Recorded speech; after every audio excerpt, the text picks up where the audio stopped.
హరే కృష్ణ. ఇప్పుడు chapter 2 shlok number 14 నుంచి continue చేసేద్దాం. నిన్న 13 వరకు అయిపోయింది. ఇప్పుడు ఇక్కడ భగవంతుడు ఏమంటున్నాడు? ఓ కుంతిపుత్రుడా, ఇంద్రియ విషయములకు జరిగే సంయోగం వలన అనిత్యమైన క్షణభంగురమైన సుఖ దుఃఖాలు ఏర్పడతాయి. అవి అనిత్యము. అవి వేసవి చలికాలంలాగా వచ్చిపోతుంటాయి. వాటికి చలించకుండా ఓర్పు పట్టుకోవడం నేర్చుకోవాలి. ఓకే, మనము నిన్నటి వరకు మనం ఏమర్థం చేసుకున్నాం? ఓకే, నేను ఈ బాడీ కాదు, నేను లోపల ఉండే సోల్, జీవాత్మ అని ఒక థియరాటికల్గా అర్థం చేసుకున్నాం కదా. మరి దాన్ని అనుభూతి చెందేది కదా. ఈ శరీరం పెట్టే బాధలు, ఈ శరీరం యొక్క ప్యాంక్స్ అన్ని నాకు తెలుస్తున్నాయి కదా, నేను ఫీల్ అవుతున్నా కదా. ఓకే, ఇన్ఫర్మేషన్ వరకు నా దగ్గర ఉంది, ఏదో ఒక లెవెల్ వరకు నాలెడ్జ్ వరకు అయితే వచ్చాను ఇప్పుడు. మరి దాన్ని నేను ఎలా అనుభూతి చెందేది? ఉంది, ఆ స్థితి ఉంది. ఆ సాధన, ఆ ప్రాసెస్లో ఒక్కొక్కటి తర్వాత భగవంతుడు ఎక్స్ప్లెయిన్ చేస్తుందో వస్తుంటాడు. ఆ స్థితిని పొందే మార్గము, ఆ స్థితిలో మనం నిత్యం ఎలా ఉండాలి, అన్నిటికంటే గొప్ప మార్గం ఏంటి, అన్ని నీట్గా చెప్పుకుంటూ వచ్చేద్దాము. సో ఇప్పటికైతే నా దగ్గర ఇన్ఫర్మేషన్ అయితే ఉంది, కానీ ఈ శరీరం మాత్రం మనల్ని బాధ పెడుతూనే ఉంది కదా ఏదో ఒక విధంగా. ఫస్ట్ రీజన్ తెలుసుకుందాం. దానికి కారణం ఏమంటే అటాచ్మెంట్. మనకు బాడీతో ఎక్కువ అటాచ్మెంట్ ఉండడం వల్ల, అంటే ఈ అటాచ్మెంట్లో మునిగిపోయి ఉంటాము. మనల్ని ఈ దేహానికి సపరేట్గా చూసుకోలేము. మనం ఇప్పుడు నా సర్వస్వం అంతా ఈ దేహమే అనే భావనలో ఉంటాం కాబట్టి మనకి ఆ అటాచ్మెంట్ వల్ల ఆ ఆత్మ అనుభూతి అనేది అంత ఈజీగా కలగదు. అది సో దానికంటే ప్రాసెస్ ఉంటుంది. వెళ్దాం తర్వాత. అప్పటి వరకు భగవంతుడు ఇక్కడ ఏమంటున్నాడు? ఒక ఇంపార్టెంట్ పదం వాడారు ఇక్కడ. ఏంటి? తాన్ స్థితిక్షస్వ భారత అంటే ఓర్పు పట్టు ఓ అర్జున. మనము ఆత్మ అనుభూతి అనే భావన చెందే వరకు ఈ శరీరం యొక్క ప్యాంక్స్ని మనం ఓర్పు పట్టాలి. ఈ శరీరం పెట్టే సుఖ దుఃఖాలకి మనము వాటికి రియాక్ట్ అవ్వకూడదు. రెండింటిని సమదృష్టితో చూడగలగాలి. మన సాధన బట్టి ఒక లెవెల్లో మనం మేలుకోగలం. ఎలా అయితే మనము నిద్ర నుంచి మేలుకున్న తర్వాత ఒక్కసారిగా రిలీజ్ అయిపోతాం, నేను ఆ బాడీ కాదు, నా డ్రీమ్ బాడీ నేను కాదు, ఆ కళలో ఉన్న వ్యక్తిని నేను కాదు. ఒక్కసారిగా నువ్వు మేలుకున్న తర్వాత ఎలా అయితే దీని నుంచి నువ్వు బయటపడ్డావు అని ఫీల్ అవుతావో, అదేవిధంగా ఈ అబద్ధపు చోటు నుంచి, ఈ అబద్ధపు ప్రపంచం నుంచి ఒక్కసారి ఆత్మ అనుభూతి కలిగిన తర్వాత ఇక్కడ జరిగే ఈ సుఖ దుఃఖాలకు, ఈ అప్స్ అండ్ డౌన్స్కి మనము ప్రభావితం అవ్వము. ఇలాంటి నీకు తెలుసు, అవును ఆ కళలో ఉన్న వ్యక్తిని నేను కాను. అది ఎప్పుడు తెలిసింది? మేలుకున్న తర్వాత తెలిసింది. కాబట్టి ఇంకా దానికి డిస్టర్బ్ అవ్వు ఆ ప్రపంచానికి. ఇంకా అదేవిధంగా ఇక్కడ నుంచి నీ ఆత్మ అనుభూతికి చెందిన తర్వాత, ఆ సెల్ఫ్ రియలైజేషన్, ఆ ప్రాసెస్లో అది చేరుకున్న తర్వాత ఇంకా ఏ ప్రాబ్లం అయినా కానీ ఆ ప్రాబ్లంకి మనము ప్రభావితం చెందము. ఎలా అయితే ఆ ఫాల్స్ వరల్డ్ నుంచి ఈ యాక్చువల్ రియాలిటీకి వచ్చామో, అలా ఇది కూడా ఒక ఫాల్స్ వరల్డ్. ఇంకో యాక్చువల్ రియాలిటీకి మనం వెళ్ళిపోతాం. అప్పుడు ఇక్కడ ఏం జరిగినా కూడా నువ్వు కలత చెందవు. అప్పటి వరకు కృష్ణుడు ఏం సజెస్ట్ చేస్తున్నాడు? తాను స్థితిక్షస్వ భారత అర్జున, తట్టుకో, ఓర్పు పట్టు. అందులో ఈ మధ్యకాలంలో ప్రాబ్లం ఏంటంటే, ఈ స్పిరిచువాలిటీ పేరు చెప్పుకొని చాలామంది ఫేక్ గురువులు, ఫేక్ బాబాలు ఎక్కువైపోతున్నారు. ఎలా అంటే, నీకేమైనా కష్టం ఉందా? నేను తీర్చేస్తా. నీకేమైనా రోగ సమస్యలు ఉన్నాయా? నేను తీర్చేస్తా. అంతకంటే బాధాకరమైన విషయం ఏమంటే, వాటికి జనాలు అట్రాక్ట్ అవుతున్నారు. అంతకంటే బాధాకరమైన విషయం ఏంటయ్యా అంటే, ఇదే ఆధ్యాత్మికత ఏమో, ఇదే ఆధ్యాత్మికత జీవనమేమో అనే భ్రమలో అయిపోతున్నాం మనం అందరం. ఇది కాదు స్పిరిచువల్ లైఫ్ అనేది, ఇది కాదు. చూడండి, ఒక విషయము, అర్జునుడికి కష్టం వచ్చింది కృష్ణ, నాకు దీని నుంచి బయటపడే కృష్ణ అన్నప్పుడు కృష్ణుడు అదేదో ఉంగరం ఇవ్వలేదు, ఈ రంగు ఉంగరం వేసుకో అర్జున, నీ కష్టాలన్నీ పోతాయి, లేకపోతే ఈ తాయత కట్టుకో అర్జున, ఈ జాతకమే మారిపోతుంది, లేకుంటే నువ్వు జస్ట్ అలా కూర్చో అర్జున, నేను వచ్చి ఫైట్ చేస్తాను ఇక్కడ. ఇది కాదు భగవంతుడు చెప్పింది. భగవద్గీత బోధించాడు. ఏం చెప్తున్నాడు ఇప్పుడు ఆ భగవద్గీతలో? తాన్ స్థితిక్షస్వ భారత అర్జున, ఓర్పు పట్టు, తట్టుకోవాలి. ఇక్కడ సమస్యలు ఎప్పుడూ ఉంటాయి. ఏ ఉంగరాలకు, ఏ తాయతులకు కర్మ ఆగదు, భయపడదు. అసలు కర్మ ఎప్పుడు తెలుసా అండి? అది పోయేది మనము అనుభవించిన తర్వాతే అది వెళ్తుంది. కర్మ దేనికి భయపడదు, ఎవరికి భయపడదు. అంటే భగవంతునికి భయపడుతుంది, అది వేరే విషయము. సో కర్మ తీరాలంటే మనం ఏం చేసినా పోదు, కేవలం మనం అనుభవించిన తర్వాతే అది వెళ్ళిపోతుంది మనం వదిలేసి. కాబట్టి జ్ఞానంతో ఈ కర్మ అనే అకౌంట్ని పెంచకుండా చూసుకోవడం మన బాధ్యత. అన్నిటికంటే ఇంపార్టెంట్ విషయం ఏంటంటే, మనము ఈ ప్రపంచంలో, ఈ వరల్డ్లో ఉన్నంత వరకు, అంటే వరల్డ్ అంటే ఈ భూమి అనే చెప్పట్లేదు నేను, మటీరియల్ స్పేస్ అంటారు. అంటే మ్యాటర్తో తయారైన, అంటే ఒక జడ పదార్థంతో తయారైన చోటులో మనం ఉన్నంత వరకు మనకి కష్టాలు తప్పవు. ఇది మనం చాలా మెంటల్గా ఫిక్స్ అయిపోవాలి, చాలా స్ట్రాంగ్ ఉండాలి ఈ విషయంలో. ఈ వరల్డ్లో ఇలా ఒక మెటీరియల్ బాడీలో మనం ఉన్నంత వరకు మనకి ప్రాబ్లమ్స్ తప్పవు. ఇప్పుడు ఒక సమస్యకి మనం ఆన్సర్ వెతికితే రేపు ఇంకొకటి వస్తుంది, ఎల్లుండి ఇంకొకటి. కొత్తది, 10 ఏళ్ళకి ఇంకో కొత్తది, 20 ఏళ్ళకి ఇంకో కొత్తది. కానీ సమస్య ఉండడం అనేది కామన్. అది లేని వ్యక్తి లేడు. ఏ జీవైనా సరే, ఏ లెవెల్లో ఉన్న జీవైనా సరే ఆ లెవెల్ తగ్గ కష్టాలను అది ఎదుర్కొంటూనే ఉంటుంది ఎప్పుడు, అది ఉన్న లెవెల్ బట్టి. మనం ఫ్యూచర్లో ఫర్దర్లో వెళ్తాం. తర్వాత భగవంతుడు దీనికి ఒక పేరు పెట్టాడు, దుఃఖాలయం అని. దుఃఖాలయం ఏముంటాయి? దుఃఖాలే ఉంటాయి. ఇప్పుడు ఎలా అయితే గ్రంథాలయంలో గ్రంథాలు దొరుకుతాయో అలా దుఃఖాలయంలో దుఃఖాలే దొరుకుతాయి. ఇక్కడ this is the place of miseries. ఏదైతే ఏ పర్పస్తో తయారైందో అది ఎందుకు ఆ పర్పస్తో ఉందని మనం క్వశ్చన్ చేయలేము. ఇప్పుడు ఐస్ క్రీమ్ చల్లగా ఉంటుంది, ఐస్ క్రీమ్ ఎందుకు చల్లగా ఉంటుంది అంటే అరే దాని పర్పసే అదే, చల్లగా ఉండటం దాని పర్పస్. ఆ పర్పస్ని మనం క్వశ్చన్ చేయలేము. అలా ఈ మెటీరియల్ వరల్డ్ పర్పస్ ఏంటి అంటే ఇక్కడ దుఃఖాలు ఉంటాయి. సెకండ్ డేంజరే, మనం ప్రెడిక్ట్ చేయలేము. సో కాబట్టి ఈ బాడీలో ఉన్నంత వరకు మనకి ప్రాబ్లమ్స్ తప్పవు. మనం అనుకుంటాం లైఫ్లో అరే ఇదొక్క అడ్జస్ట్మెంట్ చేస్తే, ఇదొక్కటి అయిపోతే నా లైఫ్ సెట్ అబ్బా, ఇంకా ఇదొక్కటి నెరవేరిపోతే నా లైఫ్లో నాకు ఇంకా ఏమీ అవసరం లేదు. ఇది పెద్ద అబద్ధం, ఫిక్స్ అయిపోండి.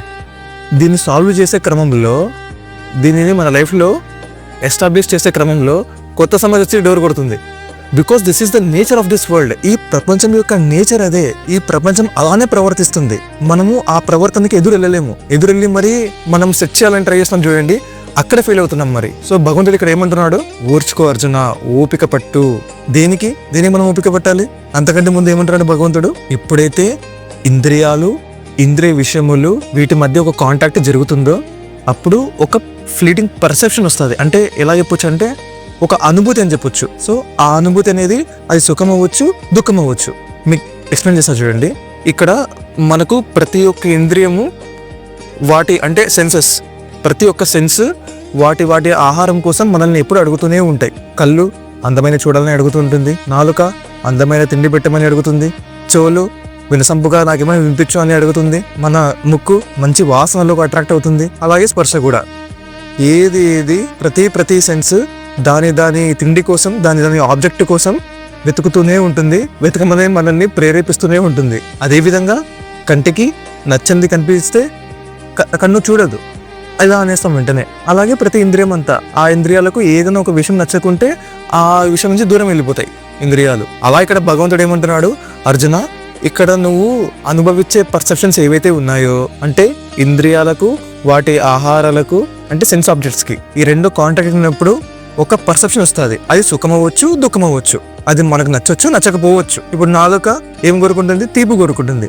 చేతి పెడితే నాలుక వద్దంటుంది. అలా ఇంద్రియాలకు నచ్చేవైనా జరుగుతుంటాయి, నచ్చనివైనా జరుగుతుంటాయి. కాబట్టి రెండింటిని సమదృష్టితో చూడడానికి ట్రై చేయి. రెండింటికి ఎఫెక్ట్ అవ్వకు. ఎందుకంటే వాటి నుంచి వచ్చే పర్సెప్షన్స్ అంటే ఆ అనుభూతులు ఏవైతే ఉన్నాయో అవి టెంపరరీ. అవి ఆ క్షణంలోనే నీకు ఆ ఫీలింగ్ని కలగజేస్తాయి. తర్వాత అవి ఉండవు. సెన్సెసే కాదమ్మా, ఇక్కడ ఒక జీవాత్మ 2 లెవెల్స్లో హ్యాపీనెస్ కోసం వెతుకుతూ ఉంటుంది. ఒకటి ఇంద్రియాల లెవెల్లో, తన బాడీని వాడుకుంటూ నాకు ఆనందం ఎలా దొరుకుతుంది అని వెతుకుతూ ఉంటుంది ఎప్పుడు. సెకండ్ది మనస్సు, 6వ ఇంద్రియం, 6th సెన్స్. తన మనస్సు ద్వారా ఎలా ఈ ప్రపంచాన్ని ఎంజాయ్ చేయాలి నేను. సో ఆ విధంగా ఈ ఇంద్రియాలకి మనం ఎప్పుడు ఆహారం పెడుతూనే ఉండాలి, అప్పుడే సాటిస్ఫై అవుతాయి. కానీ మీరు ఎంత ఇచ్చినా వాటికి తీరదు ఆకలి, కొత్తది అడుగుతూనే ఉంటాయి. ఎందుకంటే ఈ ఇంద్రియాల ద్వారా వచ్చే ఆనందం కానీ లేకపోతే ఈ మనసు ద్వారా వచ్చే ఆనందం కానీ టెంపరరీ. మీకు ఒక ఎగ్జాంపుల్ చెప్తా కదండి అర్థమయ్యేటట్లు. ఒక 5 years క్రితం మీ లైఫ్లో ఒక ఇన్సిడెంట్ జరిగింది, చాలా ఆనందపడ్డారు. అప్పుడు ఎలా అయితే ఆనందపడ్డారో ఈరోజు అదే ఆనందం పడగలరా? అదే విషయానికి కుదరదు కదా. దానికి అప్పుడే వాల్యూ. అలాగే బాధ కూడా తీసుకోండి. ఏదైనా కానీ మీ లైఫ్లో ఎప్పుడో ఏదో ఒక విషయానికి చాలా బలంగా బాధపడి ఉంటారు. మళ్ళీ ఇప్పుడు దాన్ని గుర్తు తెచ్చుకోండి. ఆ టైంలో మీరు ఎలా అయితే రియాక్ట్ అయ్యారో ఇప్పుడు మళ్ళీ అదే రియాక్షన్ వస్తుందా మీ దగ్గర నుంచి? సేమ్ టు సేమ్ వస్తుందా? ఏదో దానిలో రవ్వంత వస్తుంది అంతే. కానీ వాల్యూ అంతా అక్కడే, ఆ టైంలోనే. కాలం తినేస్తుంది అంటే గడిచిపోయే కొద్దీ ఆ విషయం యొక్క విలువ తగ్గిపోతూ వస్తూ ఉంటుంది. కాబట్టి ఈ పర్సెప్షన్స్ ఏవైతే ఉన్నాయో, నీ మనసుకు కలిగే సుఖ దుఃఖాలు కానీ లేకపోతే నీ యొక్క ఇంద్రియాలకు కలిగే సుఖ దుఃఖాలు కానీ ఇవన్నీ తాత్కాలికమే, క్షణమే. ఆ టైంలోనే వాటికి వాల్యూ. ఇప్పుడు ఎప్పుడో మనం 2011లో వరల్డ్ కప్ కొట్టాము, మళ్ళీ ఈరోజు రాత్రి కేక్ కొద్దామా? అదే ఆనందపడదామా? అవ్వదు కదా. ఏదైనా కానీ ఏ ఎంజాయ్మెంట్ చెప్పినా ఈ ప్రపంచంలో దొరికే ఎంజాయ్మెంట్స్ అప్పుడు మాత్రమే ఆ ఫీలింగ్ ఇస్తాయి. ఆ ఫీలింగ్ క్యారీ అవ్వదు, తర్వాత టైం తినేస్తుంది ఆ ఫీలింగ్స్ని. కాబట్టి భగవంతుడు ఇక్కడ ఏం చెప్తున్నాడు? ఓ అర్జున, రెండింటిని సమదృష్టితో చూడు. ఇవి వేసవి చలికాలంలా వస్తుంటాయి, వెళ్తుంటాయి. ఇప్పుడు చలికాలం ఎప్పుడు ఇలానే ఉంటుందా? లేదు. కొండలలో వేసవకాలం వస్తుంది. సరే, వేసవకాలం వచ్చింది, అలానే ఉండిపోతుందా? లేదు. కొండలో అయితే వానాకాలం వస్తుంది. సరే అదన్నా ఉంటుందా? అది కూడా ఉండదు. తర్వాత ఇంకో కాలము. అలా నీకొచ్చే ఫీలింగ్స్, పర్సెప్షన్స్ ఇవైతే ఉన్నాయో ఇవి ప్రతి క్షణం రోజు రోజులో మారుతూనే ఉంటాయి అర్జున. వీటికి ఎఫెక్ట్ అవ్వకు, ప్రభావితుడివి అవ్వకు. ఎందుకు ప్రభావితం అవ్వకూడదు చూద్దాం. మళ్ళీ ఏం చెప్తున్నాడు, ఏమంటున్నాడు తర్వాత శ్లోకంలో, ఓ అర్జున, ఎవరైతే సుఖదుఖముల చేత ప్రభావం అవ్వకుండా, రెండిటి మధ్యన చలించకుండా నిశ్చలముగా ఉన్న వ్యక్తి ఎవరైతే ఉన్నారో అతను మోక్షమునకు అర్హుడు. సో ఎందుకు భగవంతుడు ఇంతగా చెప్తున్నాడు, ఇంతగా వీటికి ఎఫెక్ట్ అవ్వకు, వీటికి ప్రభావితం అవ్వకు, రెండింటిని సమానంగా చూడు అని ఎందుకు భగవంతుడు ఇలా చెప్తున్నాడు? ఎందుకంటే అలా ఉన్నప్పుడు మోక్షానికి నువ్వు అర్హుడివైతావు. అంటే ద్వంద్వానికి లోబడకూడదు. అంటే డ్యువాలిటీ, దీని ఏమంటారంటే this is the place of duality. ఇక్కడ డ్యువాలిటీ ఎగ్జిస్ట్ అయి ఉంటుంది. డ్యువాలిటీ అంటే ఏంటంటే మీరు ఏం చెప్పినా కూడా దానికి ఆపోజిట్ ఇంకోటి ఉంటుంది ఈ ప్రపంచంలో. బాధ అంటే నవ్వు, సుఖం అంటే దుఃఖం, పగులు అంటే రాత్రి, వేడి, చలి, ఎండ, వాన. అంటే మీరు ఏ చెప్పినా కూడా దానికి ఆపోజిట్ ఇంకోటి ఉంటుంది. అంటే ద్వంద్వం ఉండే ప్రపంచం ఇది. రెండు ఉంటాయి, అటు ఉంటుంది ఇటు ఉంటుంది, ఆపోజిట్ ఉంటుంది. అలా this is the place of duality అంటారు. ఈ రెండింటిని మనం ఈక్వల్ విజన్తో చూడడానికి ట్రై చేయాలి. అప్పుడు మనము ultimate aim of the life ఏంటి? మోక్షం. వీటికి అర్హులమవుతాం మనము. ఏంటి మోక్షం అంటే? అసలు మోక్షం అంటే మళ్ళీ పుట్టకుండా ఉండే స్థితికి చేరటాన్ని మోక్షం అంటారు. ఇప్పుడు నేను చెప్పాను కదా, ఇప్పుడు సోల్ అనేది, జీవాత్మ అనేది ఎటర్నల్, తనకి పుట్టుకలేదు, చావులేదు, ఎప్పుడు ఉండిపోయే పర్సనాలిటీ సోల్ అనేది. సో కాబట్టి అటువంటి ఆత్మ కూడా ఎటువంటి చోటులో ఉండాలి? ఆ చోటు కూడా, ఆ శరీరం కూడా ఎప్పుడు ఉండిపోయే శరీరం కావాలి, ఎప్పుడు ఉండిపోయే చోటు కావాలి. కానీ ఈ చోటు చూసుకుంటే శరీరం మారుతూనే ఉంటుంది ప్రతిసారి. మోక్షం అంటే ఏంటయ్యా అంటే మళ్ళీ ఇలా ఇంకో శరీరాన్ని నువ్వు తొడిగే పరిస్థితి రాకూడదు నీకు. ఎలా అయితే ఇలా శరీరాలని మారుస్తున్నావో జన్మల నుండి, ఒక్కసారి ఆ మోక్షం దాన్ని పొందితే ఇంకోసారి ఇంకో గర్భంలోకి మనం వెళ్ళము. అంటే మోక్షం అంటే సింపుల్గా చెప్పాలంటే మళ్ళీ నువ్వు పుట్టకుండా ఉండే స్థితి ఏదైతే ఉందో దాన్ని మోక్షం అంటారు. ఇప్పుడు ఎలా అయితే ఈ బాడీ తొడుక్కొని ఇలా మనం ఇక్కడ ఉన్నామో, అలా తరువాత ఇంకో బాడీ మనం తొడగాల్సిన అవసరం లేదు. ఆ స్థితికి మనం వెళ్ళగలగాలి. ఏమవుతుంది? ఇంకో శరీరం దొరికితే ఏమవుతుంది? మళ్ళీ రిపీట్ లైఫ్ అంతా అవే సుఖాలు, అవే దుఃఖాలు, జన్మ, మృత్యు, జర, వ్యాధి. అంటే పుట్టాల్సిందే, తర్వాత మరణం. ఇష్టం అందరికీ, ఎవరికి ఇష్టం లేదు కానీ మరణించాల్సిందే. జర అంటే ముసలివాడి అవ్వటం. మనకి ఇష్టం అందరికీ, మనం నిత్యంగా యవ్వనంగా ఉండాలని కోరుకుంటాం, కానీ we are forced to be like that. మనము ఫోర్స్ అయిపోతున్నాము. మనకి ఇష్టం లేకున్నా కూడా ఫోర్స్గా ముసలివాడు అవ్వాల్సి వస్తుంది మనము కదా. ఎవరికి ఇష్టం లేదు కానీ వాడు ముసలివాడు అయిపోతాడు. తర్వాత వ్యాధి. ఎవరికైనా ఇష్టమా వ్యాధులు రావడము? నాకు ఈ టైంలో ఈ వ్యాధి రావాలి అలా ఎవరైనా అనుకుంటారా? కనీసం ఎవరికి ఇష్టం లేదు. ఈ 4 ఎవరికి ఇష్టం లేదు. చూడండి, ఒకసారి ఆలోచించి చూడండి. మనం ముందు అనుకున్నాము ఇక్కడ ఈ ప్లేస్లో ఏదో ఒక సమస్య ఎప్పుడూ వస్తూనే ఉంటుంది కదా. సరే కనీసం మనకి ఏదో ఒక సొల్యూషన్లో బయటపడి వచ్చేస్తున్నాం ఇలాగో అలాగా. అట్లీస్ట్ మనకి సొల్యూషన్ అన్న దొరుకుతుంది ప్రతి ప్రాబ్లంకి, కొంచెం ఇటో అటో. కానీ వీటికి సొల్యూషన్ జన్మ, మృత్యు, జర, వ్యాధి. ఈ 4కి సొల్యూషన్ ఉందా ఇక్కడ? లేదే. ప్రతి ప్రాణి వీటికి నచ్చినా నచ్చకున్నా ఎఫెక్ట్ అవ్వాల్సిందే. ఈ స్టేజెస్లో ప్రతి జీవాత్మ వెళ్ళాల్సిందే. దీనికి సొల్యూషనే లేదు. ఈ భౌతిక నేచర్లో, మెటీరియల్ వరల్డ్లో ఉన్నంత వరకు వీటికి ఆన్సర్ ఎప్పటికీ దొరకదు. కానీ ఈ 4 ఇలా శరీరాలని తొడుగుతూ ఉన్నంత కాలం జరుగుతూనే ఉంటాయి. ఈ జన్మ, మృత్యు, జర, వ్యాధి, ఈ ప్రాసెస్ లేని చోటుకి మనం వెళ్ళగలగాలి. అది మోక్షం అంటే. చూడండి, అసలు గొప్ప గొప్పలు, సైంటిస్టులు, లేకపోతే పెద్ద పెద్ద సెలబ్రిటీలు ఎంత ట్రై చేస్తారు. వృద్ధుడు అయిపోవడం వాళ్ళకి ఇష్టం లేదు. వాళ్ళకి ఎవరికి ఇష్టం లేదు. ఎంత ఖర్చు చేస్తారు, ఎంత ఫండింగ్ ఇస్తున్నారు. అక్కడ సైంటిస్టులు చూసుకుంటే మరణించకుండా ఉండాలంటే ఎలా అనే విషయం పైన ఎంత రీసెర్చ్లు జరిగింటాయో, ముసలోడివి అవ్వకుండా ఉండాలంటే ఎలా అనే దానిపైన ఎన్నెన్ని రీసెర్చ్లు జరిగింటాయో. కానీ ఇక్కడ భగవంతుడు ఒక స్టాండర్డ్ ప్రాసెస్ ఇస్తున్నాడు. అయ్యా ఇలా చేయ్యా సెట్ అయిపోతుందంతా అని ఒక ప్రామాణికమైన క్రమశిక్షణతో కూడిన ఒక డిసిప్లైన్డ్ ప్రాసెస్ అది. ఆ ప్రాసెస్లో మనం స్టెప్స్ తీసుకుంటూ వెళ్తే ప్రతి సమస్యకి ఒకటే సొల్యూషన్ దొరుకుతుంది. చూడండి, ఒక్కొక్క సమస్యకి దాని తగ్గ సొల్యూషన్ అలా ఉండదు ఎప్పటికీ. ఏ సమస్యకి ఆ సొల్యూషన్ అది ఎప్పుడే పనిచేస్తుంది. తర్వాత ఇంకోటి వచ్చి డోర్ కొడుతుంది.